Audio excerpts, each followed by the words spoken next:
ఆమేన్. అందరికీ వందనాలండి. బాగున్నారా? మంచిది. అపోస్తలుల కార్యములు 20వ అధ్యాయం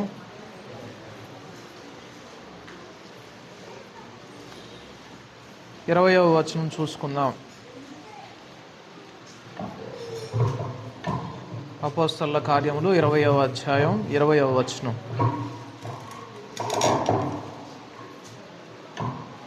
మరియు ప్రయోజనకరమైనది ఏదియు దాచుకొనక బహిరంగముగాను ఇంటింటా మీకును తెలియజేయచ్చు, బోధించుచు దేవుని ఎదుట మారు మనస్సు పొంది మన ప్రభు అయిన యేసుక్రీస్తునందు విశ్వాసం ఉంచవలనని యూదులకును గ్రీసు దేశస్థులకును ఎలాగూ సాక్ష్యం ఇచ్చుచుంటినో ఇదంతయో మీకు తెలియను.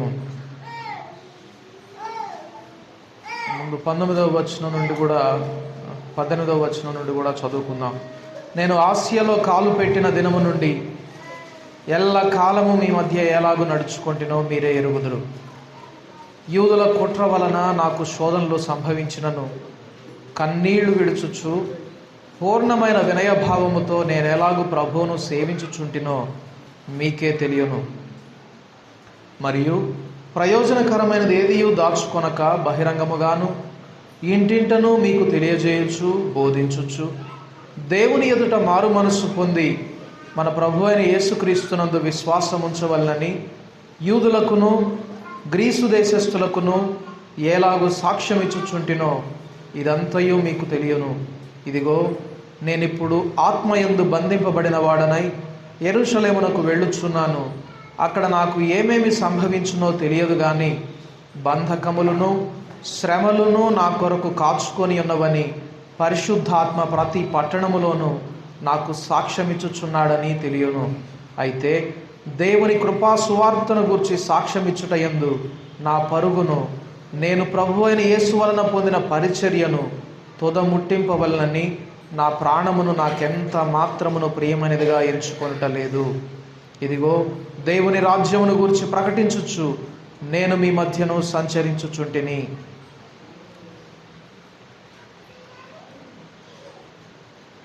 చిన్న ప్రార్థన చేసుకుందాం. పరిశుద్ధుడా తండ్రి, నీకు వందనాలు, స్తుతులు, స్తోత్రాలు ప్రభువా. మా గొప్ప దేవా, నీ స్వరం వినడానికి మేమంతా ఎదురు చూస్తూ ఉండగా లేఖనములలో నుండి ప్రభువా మీ మాటలు మాకు వినిపింపచేయండి. గ్రహించేటటువంటి హృదయాన్ని మీరు మాకు అనుగ్రహించండి. లోబడేటటువంటి వారిగా మీరు మమ్మలను చేయండి ప్రభువా. నీ తట్టు చూచే కనులను మీరు మాకు అనుగ్రహించమని, మీ ఆత్మకార్యమును మా మధ్య మీరు జరిగించమని యేసు నామమునందు ప్రార్థించి అడిగి వేడుకుంటున్నాము తండ్రి, ఆమేన్. అండి, పౌలు భక్తుడు ఏమంటున్నాడంటే, కన్నీళ్లు విడుచుచు పూర్ణమైన వినయభావముతో నేను ఎలాగూ ప్రభువును సేవించుచుంటినో తెలియను.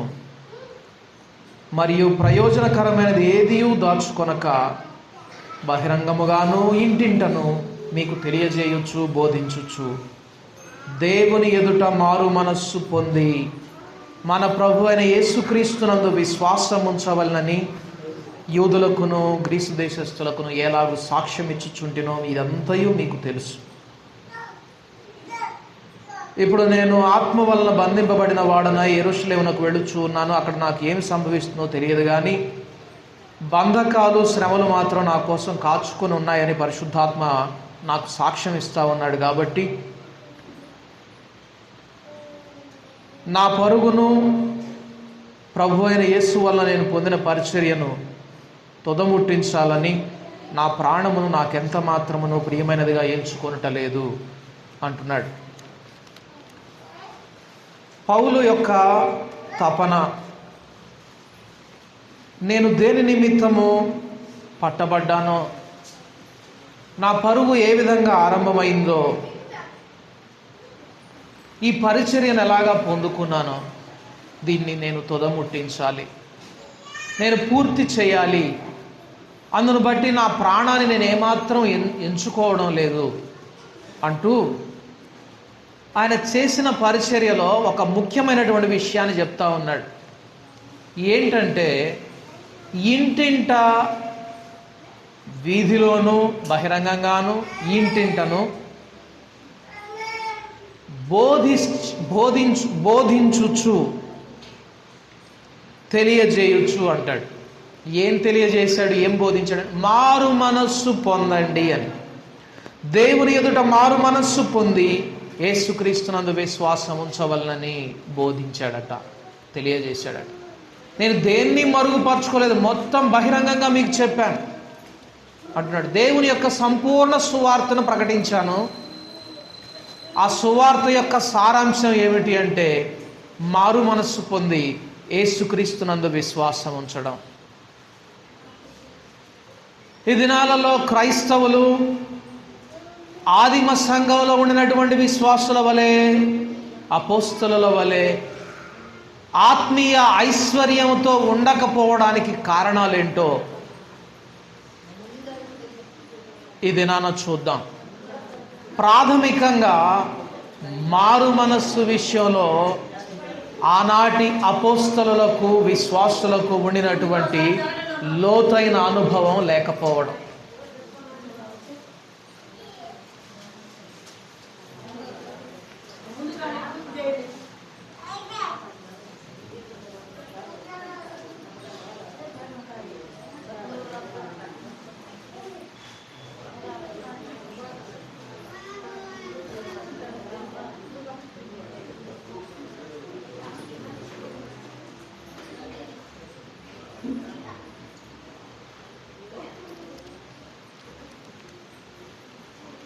అయిపోయిందా?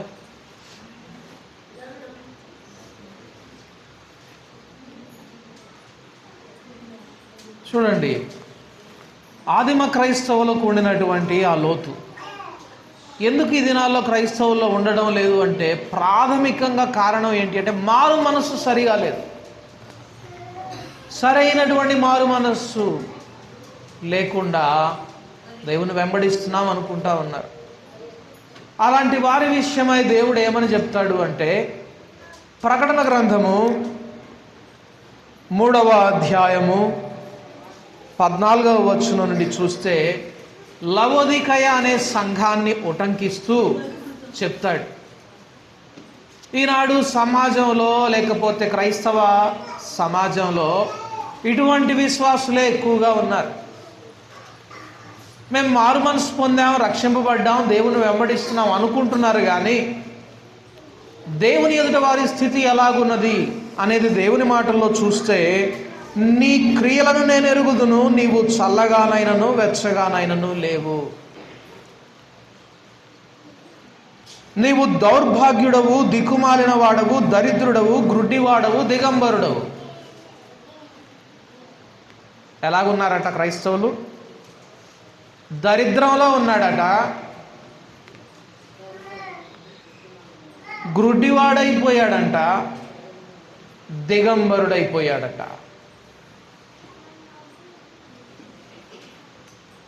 చూడండి, పరలోకంలో ఎవరిని ధన్యులని దేవుడు పిలుస్తాడంటే తాను జనుల మధ్య సంచరించుచున్నానని తన దిశమలో సిగ్గు కనబడకుండానట్లు తన వస్త్రము కాపాడుకొనువాడు ధన్యుడు అని ఉంటుంది ప్రకటన గ్రంథంలో. ఎవరు? తన వస్త్రమును కాపాడుకొనువాడు. ఏం వస్త్రము అంటే 2000 రూపాయలు పెట్టి కొన పట్టు చీర కాదు. దాన్ని జాగ్రత్తగా బీరువాలో పెట్టి బొద్దింకలు కానీ ఏమైనా పురుగు కానీ పడుతుందని మళ్ళీ దాంట్లో కలరా ఉండలేసి 4 బీరువాకు తాళం పెట్టి జాగ్రత్త పడతాం కదా. ఆత్మ సంబంధమైన వస్త్రాలను దేవుడు మనకు అనుగ్రహిస్తాడట. అందుకే రాజబాబు గారు ఒక పాట పాడతాడు. రక్తపు మడుగులోనున్నా నన్ను కడిగి ఎత్తికొంటివి, ప్రేత వస్త్రము తీసివేసి నీతి వస్త్రము దొడిగినావే. ఏం తీసేశాడంట? ప్రేత వస్త్రం, చిరిగిపోయిన బట్టలు తీసేసి నీతి వస్త్రం దొడిగాడట యేసయ్య. ఆ వస్త్రాన్ని కాపాడుకోమని అంటున్నాడు దేవుడు. ఎవరైతే తమ నీతి వస్త్రాన్ని కాపాడుకొనరో అట్టి వారి పరిస్థితి ఎలాగుంటుందంటే, రేపు తీర్పు దినమందు జనముల మధ్య సంచరించుచున్నప్పుడు తన ఒంటి మీద బట్టలు లేని వాడి పరిస్థితి ఎలాగుంటుందో అలా ఉంటుందట. కోటాను కోట్ల మంది పరిశుద్ధుల ఎదుట, సర్వోన్నతుడైన దేవుని ఎదుట, సమీపించరాని తేజస్సులో ఉండే పరిశుద్ధుని ఎదుట ఇంకే అంతకు మించిన అవమానం ఏమైనా ఉంటుందా? నీ వస్త్రము కాపాడుకో, అప్పుడు నువ్వు ధన్యుడు అవుతావు. చాలామంది అది గ్రహించక ఇదిగో ఇలాగా లవోదికయ వారి వలె ఉంటా ఉన్నారు. నీవు దరిద్రుడవు, దిక్కుమాలిన వాడవు, దౌర్భాగ్యుడవు, దిగంబరుడవు అని నీకు తెలియదు. మరి ఏం చేయాలి నువ్వు? చూడండి ఏమంటున్నాడంటే, నీవు ధన వృద్ధి చేసి కొనున్నట్లు. ఏం చేసుకోమంటున్నాడు? సంపాదించుకోమంటున్నాడు. నీ ధనాన్ని నువ్వు పెంచుకో అంటున్నాడు. ఎలాగా? నీవు ధన వృద్ధి చేసుకొనున్నట్లు అగ్నిలో పుటము వేయబడిన బంగారమును నీ దిశముల సిగ్గు కనబడకుండానట్లు ధరించుకున్నట్టు తెల్లని వస్త్రములను నీకు దృష్టి కలుగునట్లు నీ కనులకు కాటుకను నా యొద్ద కొనుమని నీకు బుద్ధి చెప్పుచున్నాను. చూడండి, మారు మనస్సు విషయంలో దేవుని యొక్క ఆలోచన చూడండి. నీ మారు మనస్సు నిన్ను గ్రుడ్డివానిగా చేయకూడదు. నీ మారు మనసు నిన్ను దిగంబరిగా చేయకూడదు. నీ మారు మనసు నిన్ను దరిద్రతలో కూర్చోబెట్టకూడదు, ఆత్మ సంబంధముగా. కానీ దారుణమైన విషయం ఏమిటంటే, ఈనాటి క్రైస్తవుల్లో ఇవే ఏలుతూ ఉన్నాయి. అందుకే వాచ్మెన్ని ఒక అద్భుతమైన మాటను చెప్పాడు. వాచ్మెన్ని చెప్పినటువంటి ఒక విషయాన్ని నేను మీకు జ్ఞాపకం చేస్తాను.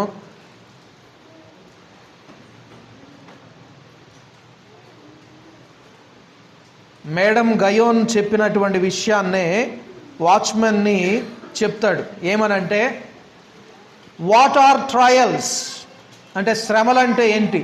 Trials are times when it seems that God does not care for us, listen to us or fellowship with us. నిజమైనటువంటి శ్రమ అంటే ఏందనుకుంటున్నారు? శ్రమలనగా దేవుడు నిజముగా మన గురించి శ్రద్ధ వహించడం లేదని, మన మాట వినడం అంటే మన ప్రార్థన వినడం లేదని, మనతో సహవాసము చేయడం లేదని గ్రహించడమే శ్రమట. ఏంటి శ్రమలు అంటే? ఏ సమయాలని చెప్తున్నాడంటే, దేవుడు మన గురించి శ్రద్ధ వహించని సమయము, దేవుడు మన ప్రార్థన వినని సమయము, దేవుడు మనతో సహవాసము చెయ్యని సమయం, ఇదే శ్రమట. మేడం గయోన్ ఇంకొక మాట ముందుకు తీసుకెళ్ళి అంటది, spiritual trials are times when it seems that God has covered his face and shut his mouth, when it seems that he will not answer or make a sound, when it seems he is so quiet that there is no God in heaven at all. Madam గయోన్ అంటున్నటువంటి మాట ఏంటంటే, ఆత్మ సంబంధమైనటువంటి శ్రమ ఏమిటి అనగా, ఆ పరిస్థితి ఎలా కనపడుతుందంటే, దేవుడు తన ముఖమును కప్పివేసుకున్నట్లు, తన నోరు మూసుకున్నట్లు, ఆయన మనకు సమాధానం ఏమి ఇవ్వకుండా, కనీసము శబ్దము కూడా తన నోట నుండి రాకుండా, తాను చాలా నిశ్శబ్దంగా ఉండినప్పుడు, పరలోకం నుండి అసలు పరలోకంలో దేవుడు ఉన్నాడా అనే పరిస్థితి వచ్చినప్పుడు అదే ఆత్మ సంబంధమైన శ్రమ అంటుంది మేడం గయోన్. అంటే పరలోకం నుండి నేను ఏమీ వినడం లేదు, అసలు పరలోకంలో దేవుడు ఉన్నాడో లేడో కూడా తెలియదు, దేవుని మాట నాకు వినపడడం లేదు, దేవుడు తన ముఖాన్ని కప్పేసుకున్నట్టు అనిపిస్తుంది, నోరు తెరిస్తే శబ్దం ఎక్కడొస్తుందని చెప్పి నోరు మూసుకున్నట్టు అనిపిస్తుంది అని ఎప్పుడైతే గ్రహిస్తారో అదే భయంకరమైనటువంటి ఆత్మీయ శ్రమ అన్నది. ఇటువంటి శ్రమల్లో ఎవరు పడతారు? ఇటువంటి ఆత్మ సంబంధమైన దరిద్రంలోకి ఎవరు వెళ్తారు అంటే చెప్తాడు అక్కడ, ఎవరైతే ఆత్మ సంబంధమైన ఐశ్వర్యమును దాచుకొనరో అట్టి వారి పరిస్థితి ఎలా ఉంటుంది. ఆత్మ సంబంధమైనటువంటి దరిద్రులు ఇలాంటి స్థితిలో పడతారు అంటాడు. వాచ్మెన్ని 1950లో చేసిన ప్రసంగం అది. ఆత్మ సంబంధమైనటువంటి దరిద్రత ఎలాగంటే, ఏనాటి శ్రమ ఆనాటి భోజనానికే, ఏ రోజు కూర్చుకున్నది ఆ రోజు వరకే. అలాంటి వారికి చిన్న శ్రమ వచ్చినా, చిన్న కష్టం వచ్చినా, లేకపోతే ఉపద్రవం ఏదైనా వచ్చినా ఏమవుతుందంటే దరిద్రతలోకి వెళ్ళిపోతారు. నిజమైనటువంటి ఆత్మీయ శ్రమ, ఆత్మ సంబంధమైనటువంటి ఐశ్వర్యవంతులు ఎవరు, ఆత్మ సంబంధమైనటువంటి దరిద్రులు ఎవరో తెలియజేస్తుందట. ఏంటి తేడా అంటే, ఆత్మ సంబంధమైనటువంటి ఐశ్వర్యవంతునికి తన ధనాగారంలో నిండుగా, తన ధాన్యాగారంలో నిండుగా ధాన్యం ఉంటుంది. దరిద్రునికి ఏమీ ఉండదు. ఇంకొక మాటలో చెప్పాలంటే, సిద్ధపడినటువంటి కన్యకలకు సిద్ధపడినటువంటి కన్యకలకు ఉండినటువంటి తేడా. వారి దగ్గర ఏముంది? బుడ్డిలో నూనె ఉన్నది, వీరి బుడ్డిలో నూనె అయిపోయింది. ఈనాటి క్రైస్తవుడు ఆత్మ సంబంధమైనటువంటి ఐశ్వర్యవంతునిగా ఎదగలేకపోతా ఉన్నాడు. దేవుని యొక్క ఐశ్వర్యాన్ని దాచుకోలేకపోతా ఉన్నాడు. అందువల్లనే శ్రమలు వచ్చినప్పుడు, ఇబ్బందులు వచ్చినప్పుడు, కష్టాలు వచ్చినప్పుడు ఒక్కసారిగా దరిద్రతలోకి వెళ్ళిపోతున్నాడు, ఆత్మ సంబంధమైనటువంటి దరిద్రతలోకి. అందుకే దేవుడు అంటున్నాడు, నీవు ధన వృద్ధి చేసి కొనున్నట్లు, ధనం సంపాదించుకునేటట్లు నా దగ్గర కొనుక్కో. తెల్లని వస్త్రాలు, పుటము వేయబడినటువంటి బంగారము, నీ కను దృష్టి కలుగునట్లు కాటుక. ఆత్మ సంబంధమైనటువంటి అర్థంలో గ్రహించడానికి ప్రయత్నం చేయండి. ఎందుకు ఇటువంటి దరిద్రతలోనికి వెళ్ళిపోతా ఉన్నారో దీనికి అందరికీ కారణం ఏంటి? మారు మనసు సరిగా లేదు. మారు మనసు సరిగా లేక ఈ విధమైనటువంటి ఆత్మీయ దరిద్రతలోనికి వెళ్ళిపోతా ఉన్నారు. అదేందయ్యా, ప్రార్థన చేశాను, బాగా ఏడ్చాను, దేవుని ఎదుట ఒప్పుకున్నాను నా పాపాలన్నీ, మళ్ళీ మారు మనసు సరిగా లేదంటావు. అవును, నీ మారు మనసు నిజముగా నిన్ను రక్షణార్థమైనటువంటి అనుభవానికి తీసుకెళ్తుంది. కొరింథీయులకు రాసిన 2వ పత్రికలో అదే మాట అంటాడు పౌలు భక్తుడు. కొరింథీయులకు రాసిన 2వ పత్రిక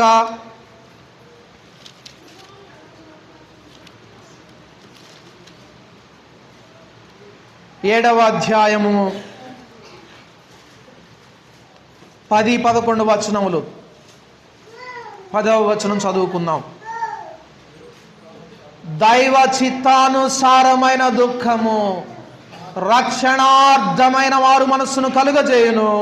ఈ మారు మనసు దుఃఖమును పుట్టించదు, అయితే లోక సంబంధమైన దుఃఖం మరణమును కలుగజేయును. చూడండి, చాలామంది లోక సంబంధమైనటువంటి దుఃఖంలో మునిగిపోతున్నారే తప్ప దైవ చిత్తానుసారమైనటువంటి దుఃఖంలో ఉండడం లేదు. దైవ చిత్తానుసారమైనటువంటి దుఃఖము మారు మనసును కలుగజేస్తుంది, రక్షణార్థమైనటువంటి మారు మనసును కలుగజేస్తుంది. లోక సంబంధమైనటువంటి దుఃఖం ఏం చేస్తుంది? మరణాన్ని కలుగజేస్తుంది. నిజమైనటువంటి మారు మనస్సుకు లోక సంబంధమైనటువంటి మారు మనస్సుకు ఉన్నటువంటి తేడా నేను కొందరు అనుభవాలను చూపించి మాట్లాడాలనుకుంటున్నాను. ఎందుకంటే యేసు ప్రభు వారు తన పరిచర్యలో ప్రాముఖ్యంగా చెప్పినటువంటి మాట ఏమిటి అంటే, భయంకరమైనటువంటి పాపంలో పట్టబడినటువంటి స్త్రీని తీసుకొని వచ్చినప్పుడు, అమ్మా, ఎవరునూ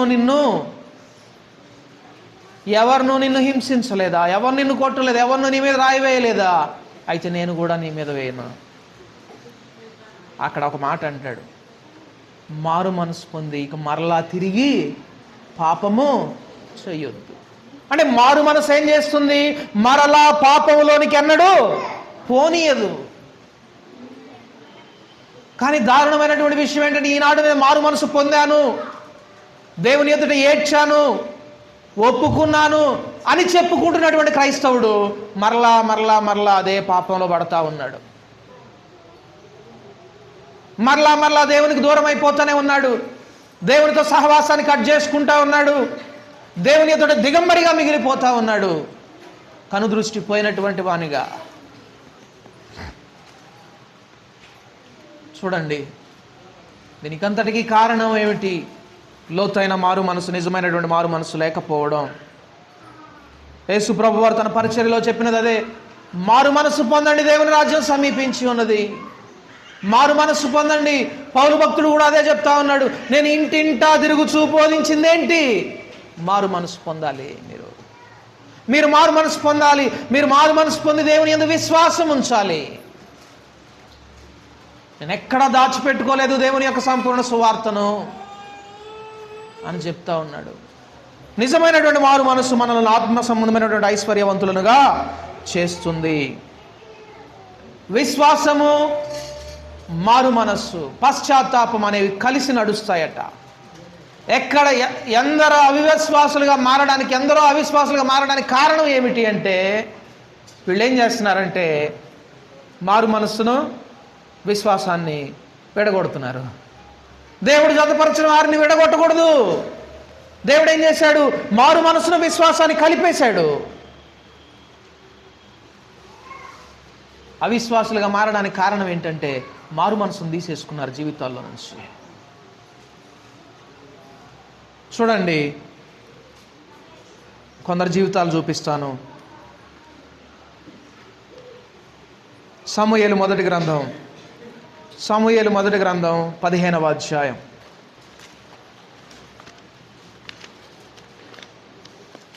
సమూయేలు మొదటి గ్రంథం 15వ అధ్యాయం 24 నుండి 30 వచనాలు చదువుకుందాం.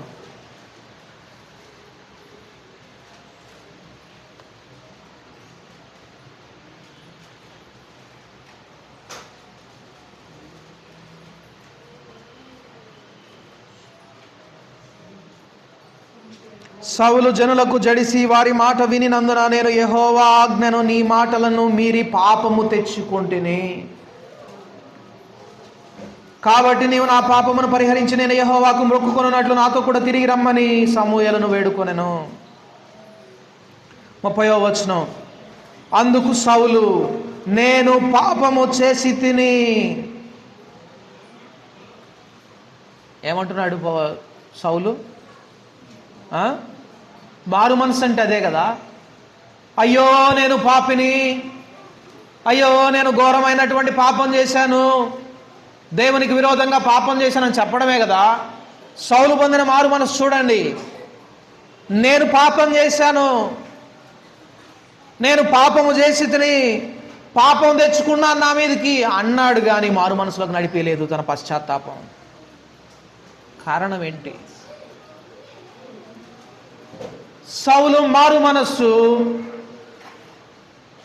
పట్టుబడ్డానన్న భావంతో చేశాడే తప్ప మార్చబడాలన్న భావనతో లోనికి ఆయన్ని నడిపించలేదు. చాలామంది అంతే, తమ పాపం పట్టుబడినప్పుడు అమ్మో నేను పాపం చేశాను, అయ్యో నేను పాపం చేశానని చెప్పని పట్టుబడ్డామని దేవుని ఎదుట ఏడుస్తారు. అది ఎటువంటి మారు మనసు అవుతుందో తెలుసా? సౌలు లాంటి మారు మనసు అవుతుంది. సౌలును రక్షణలోనికి తీసుకొని పోలేదు ఆ మారు మనస్సు. ఒకవేళ నిజంగా నేను మార్చబడాలి, అయ్యో నేను భయంకరమైన పాపం చేశాను, నేను దేవునికి వ్యతిరేకంగా నా అతిక్రమములు నేను కొని తెచ్చుకున్నానని చెప్పి నిజంగా మారు మనసు పొందినట్లయితే, సౌలు విషయంలో దేవుడు చెప్పినటువంటి మాట ఏంటంటే, నీకు శాశ్వత కాలము ఇశ్రాయేలు రాజ్యమును స్థిరపరచాలని నేను అనుకున్నాను, కానీ నువ్వు నిజమైనటువంటి మారు మనసు పొందలేదు కనుక నా ప్లాన్ వెనక్కి తీసుకుంటున్నాను అన్నాడు దేవుడు. ఈ దినాల్లో క్రైస్తవులు దేవుని యొక్క ప్రణాళిక నుండి ప్రక్కకు పోవడానికి కారణం ఏమిటి అంటే, రక్షణార్థమైనటువంటి మారు మనస్సు పొందకపోవడం. బట్ట బయలైంది కాబట్టి, ఎక్స్పోజ్ అయింది కాబట్టి, దేవుడు బయలుపరిచాడు కాబట్టి, తెలియపరిచాడు కాబట్టి, అమ్మో నేను పట్టుబడ్డానన్న భావనతోటి మారు మనసు కోసం ఏడుస్తున్నారే తప్ప నేను నిజంగా దైవ స్వభావంలో పాలివాడనవ్వాలి, నేను నిజంగా నా గతాన్ని విసుక్కుంటున్నాను, నా గతాన్ని చూచి నేను చేదరించుకుంటున్నాను, అసహించుకుంటున్నాను, నేను పరిశుద్ధునిగా మార్చబడాలి, నా మురికి గుడ్డల జీవితాన్ని నేను అసహించుకుంటున్నాను అన్న తెలివి వివేచన లేనటువంటి క్రైస్తవులుగా మారిపోతా ఉన్నారు. అట్టి వారిని గురించి అంటాడు, నువ్వు దిగంబరివి, నా దగ్గర కొనుక్కో నువ్వు తెల్లని వస్త్రాలు, బట్టలు మార్చిపోయి ఉన్నాయి,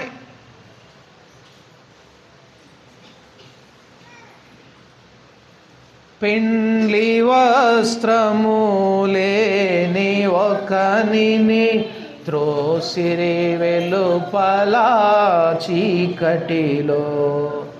ఎవరిని తోసివేసేది తెలుసా? ఎవరికైతే తెల్లని వస్త్రాలు ఉండవో, నీతి వస్త్రాలు ఉండవో, కాపాడుకొనరో అటు వారెక్కడ? వెలుపల చీకటిలో. రక్షణార్థమైనటువంటి మారు మనస్సు నీలో ఉన్నదా? ఉంటే దైవ స్వభావంలో పాలివాడవు అవుతున్నావా? ఆదిమ అపోస్తలుల యొక్క విశ్వాసంతో సమానమైనటువంటి విశ్వాసం నీలో ఉన్నదా? పరిశుద్ధత సమానమైనటువంటి పరిశుద్ధత మీలో ఉన్నదా? లేనట్లయితే కారణం ఏమిటి అంటే, ఇదిగో రక్షణార్థమైనటువంటి మారు మనస్సు మీలో లేదు. దేవుని వాక్యం చెప్తున్నటువంటి మాట.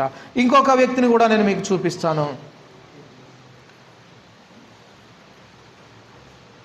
మొదటి రాజులు మొదటి గ్రంథం 21వ అధ్యాయం. రాజులు మొదటి గ్రంథం 21వ అధ్యాయం 27 నుండి 29 వచనాలు.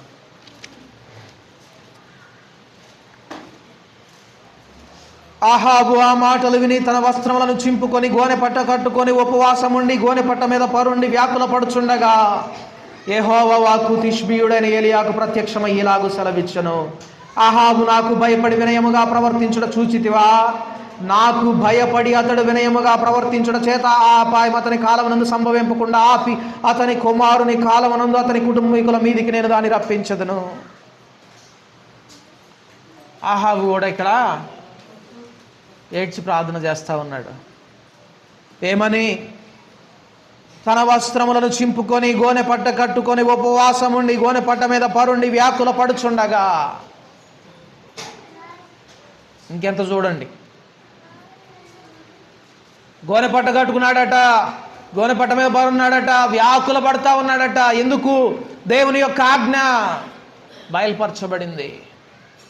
నీవు పాపము చేశావు, దేవునికి విరోధముగా, దేవునికి వ్యతిరేకంగా నువ్వు నిలవబడ్డావు అని ఏలియా ద్వారా హెచ్చరించబడినప్పుడు ఏం చేశాడు? మారు మనసు పొందినట్లుగా కనపడుతుంది అక్కడ, కానీ అది నిజమైనటువంటి మారు మనసుకు దారి తీయలేదు అహాబు విషయంలో. ఆహాబు తర్వాత ఎంతటి శాపగ్రస్తమైనటువంటి స్థితికి తన కుటుంబం వెళ్ళిపోయినది.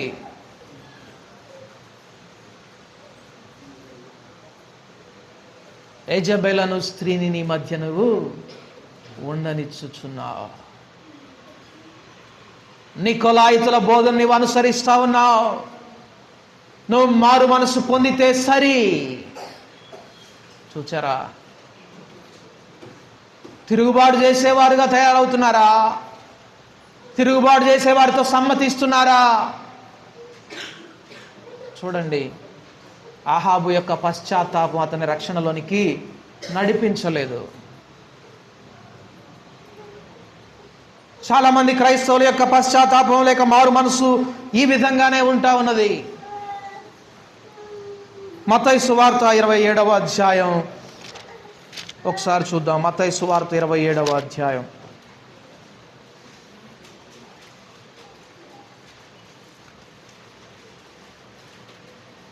3 నుండి 5 వచనములు. అప్పుడు ఆయనను అప్పగించిన యోధా ఆయనకు శిక్ష విధింపబడగా చూచి పశ్చాత్తాపపడి. యోధా కూడా పశ్చాత్తాపడ్డాడట. యోధా కూడా మారు మనసు పొందడానికి ఏడ్చాడట. మరి యోధాకి నిజంగా మారు మనసు అనుగ్రహించబడిందా? యోధా పాపం క్షమించబడినదా? చూడండి, యోధా ఆయనకు శిక్ష విధింపబడగా చూచి పశ్చాత్తాపడి ఆ 30 వెండి నాణెములు ప్రధాన యాజకుల యొద్దకును పెద్దల యొద్దకును మరలా తెచ్చి, నేను నిరపరాధ రక్తమును అప్పగించి పాపము చేసితినని చెప్పెను. వారు దానితో, మాకేమి, నీవే చూచుకోనమని చెప్పగా అతడు ఆ వెండి నాణెములు దేవాలయంలో పారవేసి పోయి ఉరి పెట్టుకొనెను. పశ్చాత్తాపడ్డాడు కదా యోధా. ఎందుకు మారు మనస్సు రాలేదు? ఎవరితో పశ్చాత్తాపడ్డాడు? ఎవరి ఎదుట పడ్డాడు యోధా? ప్రధాన యాజకుల ఎదుట. అదే ఏడ్పు, అదే పశ్చాత్తాపం తిరిగి దేవుని ఎదుట, యేసయ్య ఎదుటికి వచ్చి పడినట్లయితే యోధాకు కూడా మారు మనసు అనుగ్రహించబడేది. యోధా పాపము క్షమించబడేది. వేషధారుల ఎదుట ఒప్పుకోవడం కాదండి, నిజమైనటువంటి దేవుని ఎదుట ఒప్పుకోవాలి. అదే తప్పిపోయినటువంటి కుమారుడు పొందినటువంటి పశ్చాత్తాపం. తప్పిపోయిన కుమారుడు తండ్రి వద్దకు వచ్చాడు. వచ్చి, నాయనా, నీకును పరలోకమునకును నేను వ్యతిరేకంగా పాపం చేశాను, నేను యోగ్యుడను కాను నీ కుమారుడను అనిపించుకోవడానికి. ఇక నుండి ఏ పని చెప్పినా నేను చేయడానికి సమ్మతించొచ్చాను. నువ్వు ఏ పని చెప్పినా చేయడానికి సమ్మతించొచ్చాను. నేను యోగ్యుడిని కానయ్యా. డిమాండ్ చేయడానికి నా దగ్గర అర్హత లేదు. నిజమైనటువంటి పశ్చాత్తాపం మనల్ని ఆ స్థితిలో నిలవబెడుతుంది.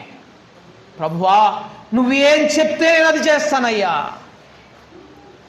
నాకంటూ స్వంతగా ఇక ఏమీ లేదు. I don't have my personal preferences. నా వ్యక్తిగత ప్రాధాన్యతలు ఏమీ లేవు. నువ్వేం చెప్తే అది నేను పాటిస్తాను.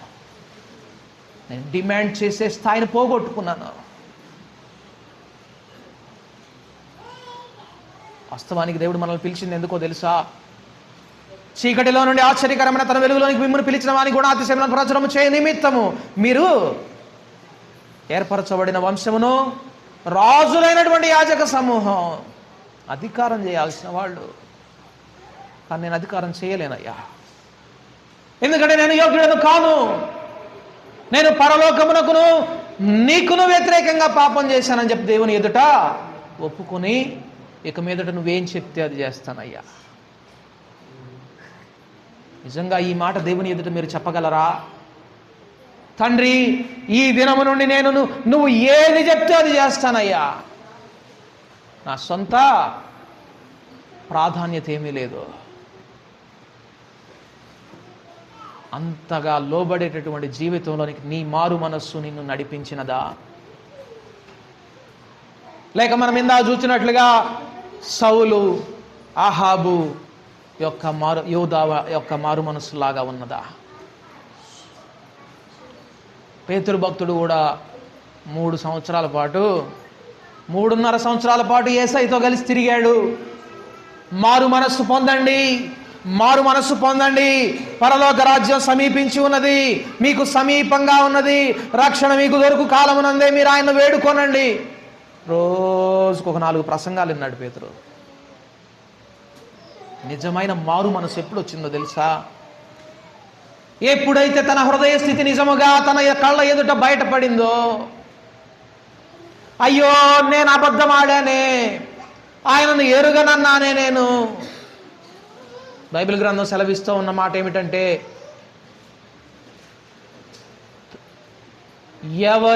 ఎవరైతే జనముల ఎదుట నా నామమును ఒప్పుకొనరో అట్టి వారిని నేను కూడా రేపు నా తండ్రి ఎదుట ఒప్పుకోను. పేతురు చేసింది తెలుసా? అదే. అప్పుడు గ్రహింపైంది.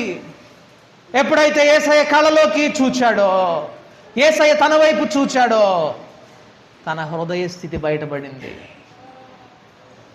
వెళ్ళి ఇక ఏడ్చాడు, బయటకు పోయి దుఃఖించాడు. అది రక్షణార్థమైనటువంటి మారు మనస్సుగా మారింది. ఇక ఆ మీద టెన్నడైన వెనుక తిరిగాడా పేతురు? పేతురు యొక్క ఐశ్వర్యం ఎంతదంటే,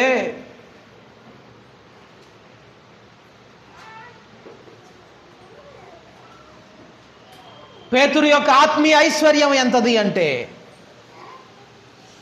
దేవాలయం దగ్గర ఒక యాచకుడు పడుంటే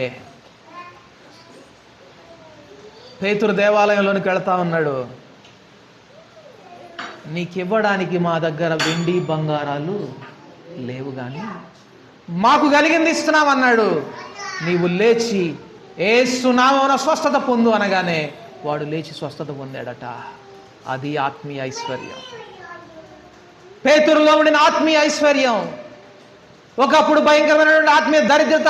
యేసయ్యతో పాటే ఉన్నాడు, యేసయ్య మాటలు వింటా ఉన్నాడు, మారు మనసు కూర్చున్న సువార్త వింటా ఉన్నాడు, యేసయ్య మాటలు వింటా ఉన్నాడు, కానీ నిజమైనటువంటి మారు మనసు రాలేదు.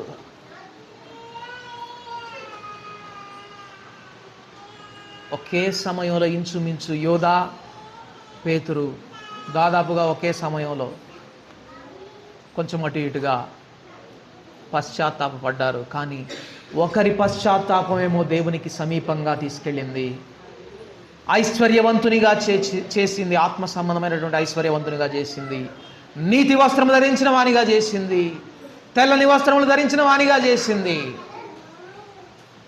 దేవుని యొక్క బుద్ధి జ్ఞానము పొందుకునే వానిగా చేసింది. ఇంకొక పశ్చాత్తాపమేమో దేవునికి దూరముగా, మరణానికి సమీపంగా, నాశన కోపానికి నడిపించింది. ఈనాడు నీ యొక్క పశ్చాత్తాపం, నీ యొక్క మారు మనస్సు ఎలాగున్నది? ఆత్మ సంబంధమైనటువంటి దరిద్రులుగా క్రైస్తవులు, విశ్వాసులు ఉండడానికి కారణం ఏమిటి అంటే, లోతైన మారు మనస్సు లేకపోవడం. నీ దిశముల సిగ్గు కనబడకుండానట్లు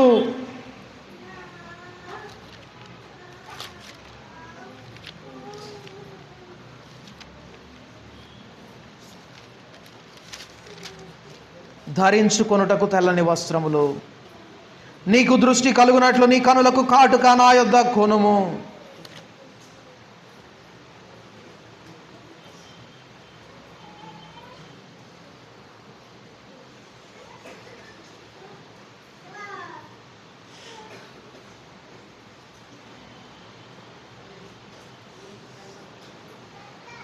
చూడండి, ప్రకటన గ్రంథం 22వ అధ్యాయం 14వ వచనం. ఆఖరి సువార్త, సువార్తలో ఆఖరి మాట దాదాపుగా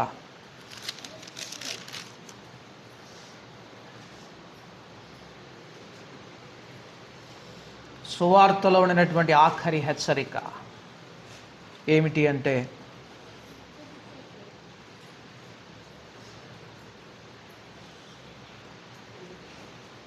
14వ వచనం. జీవవృక్షమునకు హక్కు గలవారై గుమ్మముల గుండా ఆ పట్టణములోనికి ప్రవేశించున్నట్లు తమ వస్త్రములను ఉదుకుకొనువారు ధన్యులు. ముగిసిపోయింది సువార్త అంతటితోటి. మీరు ప్రకటన గ్రంథం చూస్తే బైబిల్ గ్రంథం దేంతో ముగిసిందో తెలుసా? జీవవృక్షమునకు హక్కు గలవారై గుమ్మముల గుండా ఆ పట్టణములోనికి ప్రవేశించున్నట్లు తమ వస్త్రములను ఉదుకుకొనువారు ధన్యులు. మారు మనస్సు నీతి వస్త్రములు ధరింపజేస్తుందా నీకు? నీ మారు మనస్సు క్రీస్తు రక్తములో నీ వస్త్రములు ఉదుకుకొనేటట్లు చేస్తుందా? అట్టివారే ధన్యులు, అట్టివారే పరలోకాన్ని సంపాదించుకుంటారు. లేని ఎడల ఇదిగో లవోదికయ సంఘానికి హెచ్చరించినట్లుగా దేవుని యొక్క హెచ్చరిక నీ పట్ల, నా పట్ల కఠినముగా ఉండే పరిస్థితి రాబోతా ఉన్నది. నీవు దౌర్భాగ్యుడవు, దిక్కుమాలిన వాడవు, దరిద్రుడవు, గ్రుడ్డివాడవు అని దేవుడు కోటాను కోట్ల మంది పరిశుద్ధుల ఎదుట బహిరంగంగా అవమానించే పరిస్థితుల్లోనికి వెళ్లకుండా ఉండాలి అంటే ఏం చేయమంటున్నాడో తెలుసా? నీ వస్త్రాలు ఉదుక్కో. గుమ్మములు కలిగినటువంటి ఆ పట్టణంలోనికి నువ్వు జీవవృక్షమునకు పోయే హక్కుదారునిగా ప్రవేశించాలి అంటే నీ వస్త్రాలు నువ్వు తెలుపు చేసుకో, ఆయన రక్తంలో కడిగి నిజమైన మారు మనసు పొందు. ప్రార్థన చేసుకుందాం, ప్రార్థనలో కొనసాగుదాం, ప్రభు బలను సమీపిద్దాం. మనలను మనమే విమర్శ చేసుకొనిన ఎడల అదిగో ఆ విధంగా మనం తీర్పు పొందని వారంగా ఉంటాం.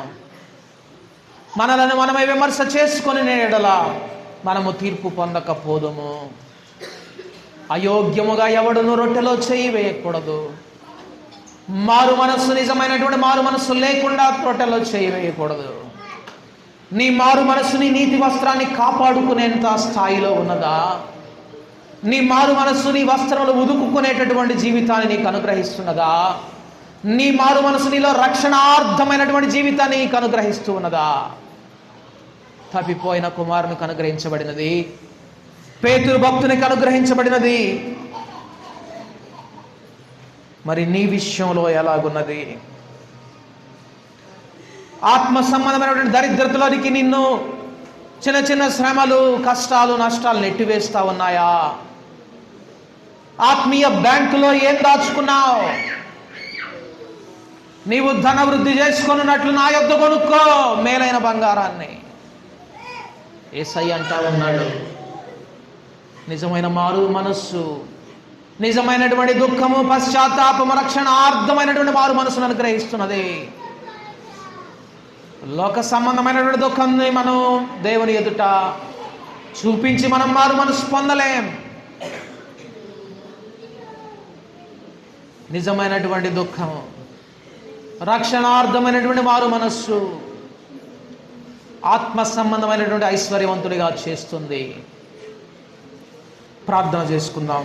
రక్షణార్థమైనటువంటి మారు మనస్సు కలిగిన వారమై దేవుని ఎదుట దిగంబరులముగా కాక